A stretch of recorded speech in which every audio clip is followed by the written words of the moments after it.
போறாரு. ஒரு சின்ன கதை ஒண்ணு சொல்றேன். அப்ப சுற்றுப்பயணம் போகிற போது கப்பல்ல போறாரு. கப்பல்ல போறப்ப அந்த கப்பல் ஓட்டுவார்ல கேப்டன், அவர்கிட்ட கேட்கிறாரு, நம்ம உலகத்துல உள்ள எல்லா நாடுகளுக்கும் போயிட்டோமே, அங்க தூரத்துல ஒரு நாடு தெரியுது, அது என்ன இடம், நம்ம அங்கிட்டு போகவே இல்லையா அப்படின்னு சொல்லிட்டு கேட்கும்போது அந்த கப்பல் ஓட்டுற கேப்டன் சொல்றாரு, அதுதான் உங்களை பிரதமராய் தேர்வு செய்த இந்திய நாடு அப்படின்னு சொல்றாரு. ஆக இந்தியாவை தவிர உலக நாடுகளுக்கெல்லாம் சுற்றுப்பயணம் போகிற பிரதமர் மோடி அவர்களுக்கு தமிழ்நாட்டு மக்களுடைய பிரச்சனையோ அவர்களுடைய ஏக்கமோ என்றைக்கும் தெரிய போவதே கிடையாது.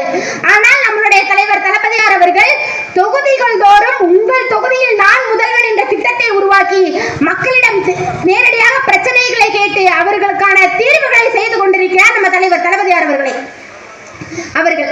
அடுத்ததான் மக்களை தேடி மருத்துவம் அப்படிங்கிற ஒரு திட்டத்தின் மூலமா இன்றைக்கு பல்வேறு வீடுகளுக்கு சென்று அவர்களுடைய இல்லங்களுக்கே சென்று அவர்களுக்கு உடம்புல என்ன பிரச்சனை இருக்கு அப்படின்னு கேட்டு தெரிஞ்சுட்டு அவர்களுக்கான மருந்துகளை வழங்கி கொண்டிருக்கிறது நம்ம அரசு.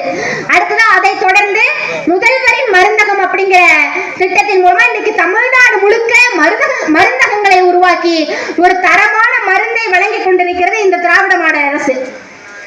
அடுத்ததா நீ எவ்வளவு பெரிய கொம்பனாக வேண்டுமானாலும் இருக்கலாம், எவ்வளவு பெரிய கோபுரத்தின் உச்சியை வேண்டுமானாலும் தொட்டு விடலாம், கண்டம் விட்டு கண்டம் சென்று சாம்ராஜ்யத்தை உருவாக்கி விடலாம். ஆனால் உன்னால் தொட்டு உருவாக்கப்பட்ட கோவிலின் கருவறைக்குள் நுழைவதற்கு உனக்கு அனுமதி கிடையாது அப்படின்னு அந்த அளவுக்கு சனாதானத்தின் வலிமை இருந்தது.